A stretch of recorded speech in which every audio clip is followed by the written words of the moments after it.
Day 9 of the G1 Climax rolls through Gifu's Industry Hall with more A-block matches.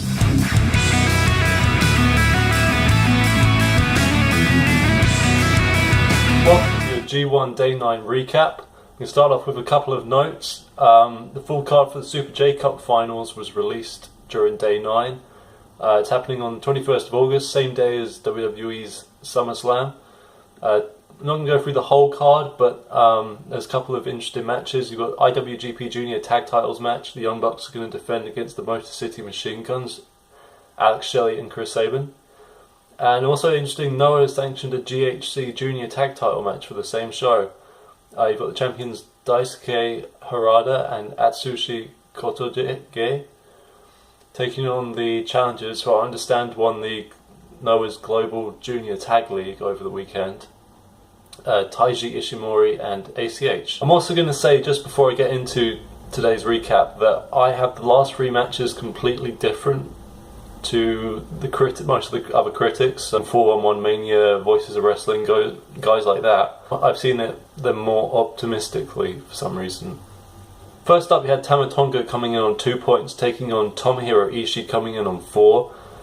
Tonga went for a cradle double arm DDT for a very near fall. Ishii's suplex attempt was reversed into a gun stun later, and they both bounced back up from that, and Tonga hit a second gun stun to pick up the win and the pinfall, and goes to 4 points in the standings. It was a 3.5 star match. They matched up a lot better than I thought they could, and Tonga was impressive. This is probably his best match of the G1 so far. Next up, you had Sanada coming in on 4 points, taking on Bad Luck Fale coming in on 2. This is a really slow match, which Fale dominated for 90% of the time. It was almost squash-like. Fale hit the grenade, then the Bad Luck fall for a fairly easy-looking win, and he goes to 4 points. And I gave this match 2 stars. I'm going to go on a bit of a rant here. I think it's the worst match I've seen in the G1 so far. At least Makabe versus Tonga on day 1 didn't appear as one-sided. This match made Sanada look kind of weak as hell. It's certainly Sanada's lost a lot of momentum from that opening night match with Tanahashi over the past week or so. I was very disappointed in the way this match was booked. Rant over. Next up, Makabe coming in on 8 points, taking on Marufuji coming in on 4. A battle near the top of the block, this one. I was marking out for the back and forth chops between these two. It was like Marufuji had met his match, chop-wise. And we had a few great near falls in this one. Marufuji won at the end of the Shira knee and goes to 6 points on a 3.5 star match for me. The question now is, will Marufuji actually challenge for that A block, for those top 2 spots? Tenzan coming in on 4 points, taking on Okada coming in on 6 in the co-main event. Tenzan hit a TTD that looked to turn the tide halfway through the match, but Okada fought back. Then Tenzan held off a Rainmaker a couple of times, and one time was with a series of headbutts which looked pretty brutal.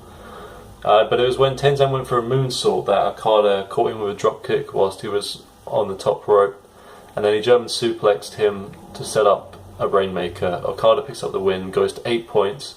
I give it 3.5 stars. I thought the finish was brilliant, this finishing sequence. And now Okada ties with Makabe for the lead of the block. Finally, in your main event, you had Tanahashi versus Goto. Tanahashi coming on 2 points, Goto on 4. The other critics said that they phoned it in for this match. I disagree. Tanahashi was accompanied to the ring by Yoshitatsu, Bullet Club Hunter himself. Tanahashi hit a high fly flow on Goto to the outside, which got a loud pop. But Tana missed the high fly flow inside the ring, and Goto clubbed him from behind with a running lariat, which gave Goto some momentum halfway through. And Goto went for a sleeper towards the end, but Tanahashi reversed it into a sling blade. And then it was 2 high fly flows in a row from Tanahashi, put Goto out for the count.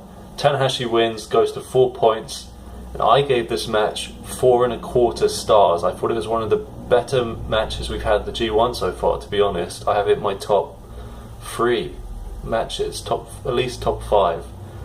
I think a lot of other publications gave it 3.5 or sometimes 3 stars. You know, I thought Tanahashi versus Goto was really one of the first matches of the tournament that had that sort of epic storytelling feel to it. Tanahashi thanked the crowd afterwards, as it was his hometown, and he started rocking out.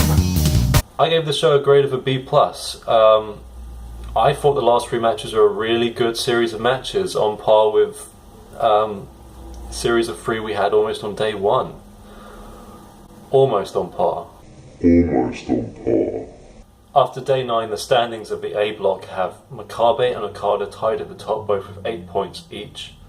Marufuji is a close second with 6 points, and the whole rest of the block is all on 4 points each. I was 4 for 5 on my Pick'ems predictions for today, 23 out of 45 total, so I've just gone over that .500 mark. My match to look out for on day 10 is Honma versus Naito. Should be a good clash. Look out for my day 10 vid, that should be out very soon after this one. Until then, peace.